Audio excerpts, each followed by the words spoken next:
But yeah, I mean, I have, those are the pros. Overall, though, I have a funny relationship with digital.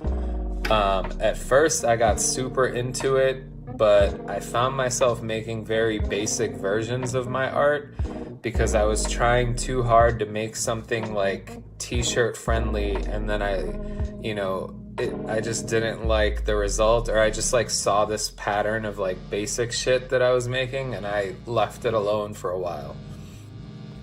I also think I was approaching it wrong. I was approaching digital as like a way to make art fast, or fast art. And when you make fast art, it shows, the quality of the work just isn't the same. After getting into, some phenomenal digital illustrators online, like Mike Henry for one, I felt, inspired to get back into it and really treat a digital piece the same way I treat a traditional, art piece. And that just comes down to taking your time, not being afraid to experiment, and getting your trial and error on. Like this Batman and Joker piece, probably, it did take longer because I was moving also, but overall, like, it wasn't like a 2-day thing. It was like across weeks.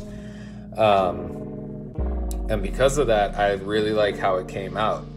A lot of trial and error, a lot of, catching up on old tutorials just to, refresh knowledge and pick up new tricks. I think it came out way better than some prior works that I did digitally.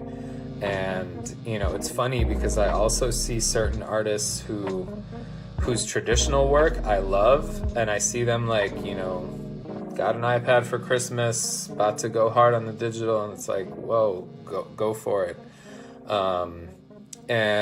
But I see them, getting into digital, and their art is like watered down, and it's like a flat 2D version of their traditional works.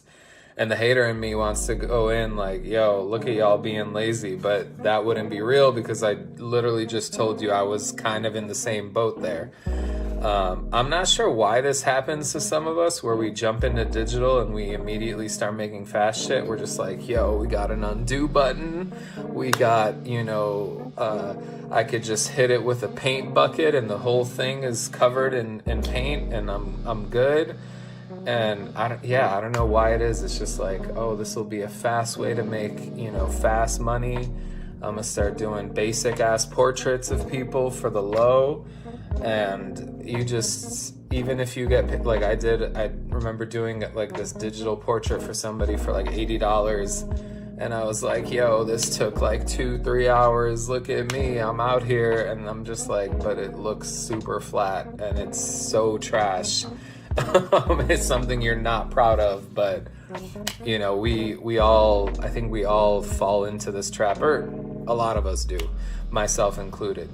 And I hope we all find our way back to greatness, or striving towards greatness. The best example of somebody jumping into digital and using it the same way they used a pencil and markers, I think, is Action Hank Beard, aka Nuri Dur, Atlanta artist / illustrator. Recently got the iPad, and he did not get lazy with it. Like his first couple pieces, I'm like, okay, here we go. This guy doing it, and he's doing it like treating it the same way he treats his traditional works. Like just making the same beautiful work that he was making with a pencil and paper and markers, and it wasn't some simplified basic shit version of his traditional work. And that's what we should strive for. With that said, I guess my overall opinion of digital is it could be a great tool for streamlining how you merchandise your work. And when it comes to prints, tees, stickers, all of that, it's a great tool. And it can also serve as a great new medium for you to, strive for a higher level in. And it can also be a place where you're just lazy and make watered down basic shit.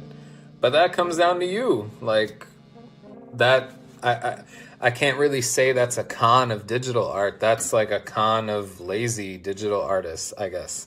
So if you think, if you're looking for something to make, you know, your art more merchandisable, or something that will help make it merchandisable,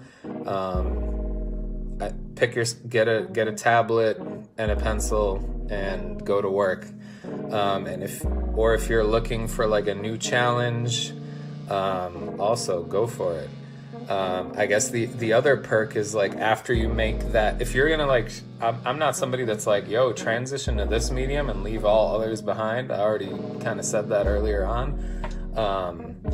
But if you wanted to, I guess another pro would be like, that big investment into an iPad and an Apple Pencil means you never have to buy art supplies again, because you could just literally, you know, you got so many brush options and so many colors all at your fingertips after you pay for that app when you first download it. But I mean, most artists don't stick to one, you know, form of creativity. So that, I don't think anybody's looking to do that. But hey, everybody's different. Those are just my thoughts on digital versus traditional. I guess we didn't even really get into traditional, but just more so general thoughts on digital art while you guys check out my process of this digital art piece, this Batman and Joker. Still don't know what I'm gonna call it, if I'm just gonna call it, you know, Batman and Joker, or I don't know. Let me know what you guys think I should title this piece. I'm definitely going to be making prints of it, so stay tuned for that. And yeah, thanks for tuning in. Let me know what you guys think. Let me know if you're feeling these thoughts, if you're inspired to, you know, pick up a tablet and get your digital on. What else? Damn, I forgot what I was going to say. I mean, you know what it is. Hit like, sub if you're feeling it. Hit the bell if you're feeling it, so you don't miss future uploads. And until next time, peace.